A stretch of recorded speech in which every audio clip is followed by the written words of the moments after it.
Is it going? Yep. Can you see it? Come over here. Because then they can see what we're looking at. Alright. We're installing the restomod air in case you don't know how to read directions. Pretty much color coded. And it took me until about right now to figure this out. Pretty much yellow to yellow, blue to blue, blue to black, whatever. Alright, hang on something for it. There's your ECU module. This is what your ECU module is, and it's all color coded. This whole kit is color coded. We're gonna start with the yellow cable right here, and that's gonna go to your face, floor, servo motor. So back here on the side of the box here, take our yellow cable and plug it in right there. Now we're gonna move to our blue cable. That's your defrost servo motor. Blue cable's right here. Bam, done. Killed it. Plugged in, ready to rock. Now we are going to go to the water valve, which the water valve I do not have installed yet, which is right here. It's going to be your orange cable that plugs into there. It's very important when you put your water valve in that this side goes to the heater core and this side comes from your water pump. This side has to come from the water pump. The water pump. The hottest part of the motor, which on this motor, being a 12 valve, sure it comes across on every single other motor, but it comes out the top, comes down through the radiator, and then back out through the bottom. So the top part is gonna be your hottest part of the radiator. So you're gonna run your line in to come into there. And then you're gonna come out here into your heater core. Just pick a side, whatever side's the easiest for it to go through, because it's a core. It's gonna run in and run out, either way. So, that's that. All right, now let's just work this way. Let's work right here. Yeah. So we did yellow, blue, orange. Now we're gonna go to our green. So our green cable is right here. These are for your controls, your mode / temp control. Here is my controls. I'm sure everybody has different controls or they have the same controls.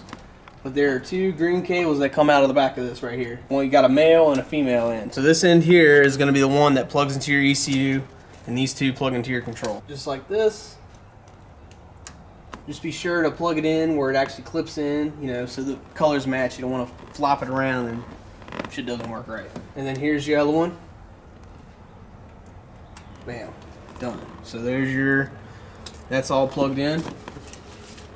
So let's just stay on the controls. We'll go to the gray cable right here. This is your fan speed on the blower motor itself. So here we have our cables. This one's, I got some paint on it, but this is the gray cable. And you just want to plug this in here. And that's your controls for your fan. You want to locate this harness here that has your relay and everything else that's on here. Two blue cables can go to your thermostat right here. This one goes to your ECU. This one here is the one that you need to plug in to the back side of the blower motor. And if you can see, slide this back up in here. There's the port right there on the back side of the motor. This black cable right here, and we're gonna plug it into the back side right up here.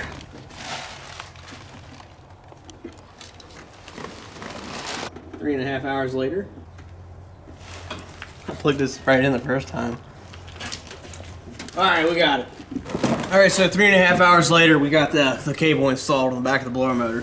So now we're going to move on to some shit that I lost because I don't know how to keep track of everything. So this is your power wire to everything. So it's going to be that cable right there. Take it and plug it in like this.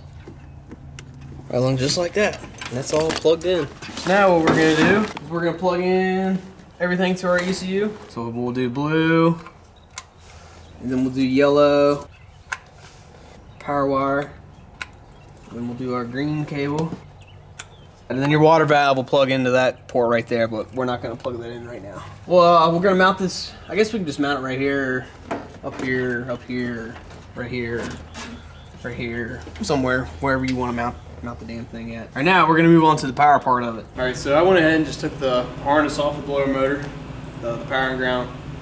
I gotta make it a little bit longer so I can run over to my fuse box. So when I turn the key on, it will come on, and so on and so on. So clip the wire here, and then up here, throw some heat shrink on it.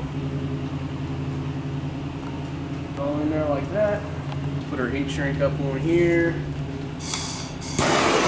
Go ahead and plug this back in, and I'm gonna run my wire all the way across. I'm just gonna ground this right on the box. So I got my cable all routed up over here to the other side. I'm gonna go ahead and solder this end off of here. This is the end off the cable itself. I just figured I'd install it together because it has this nice coupled in on there that I can plug right into the fuse box.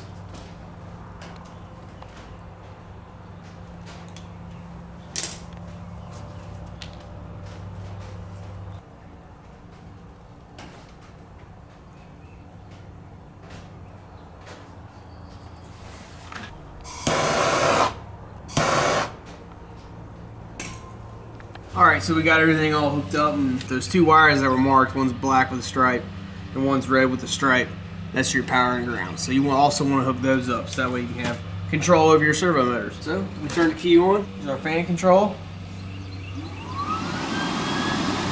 Not sure if you can hear it, but you can definitely feel it.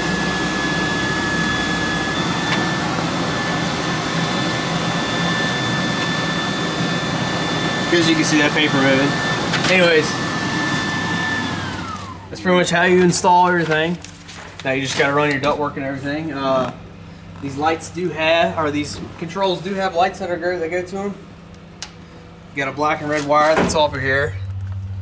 Black is your ground, and red is your positive. So hook those up. Your lights will come on whenever you turn the key on, or hook them up to your lights. So whenever you turn your lights on, the lights will come on your dash. That's pretty much it, and that's how you install one of these restomod air kits. Like, subscribe, share the video. Thanks.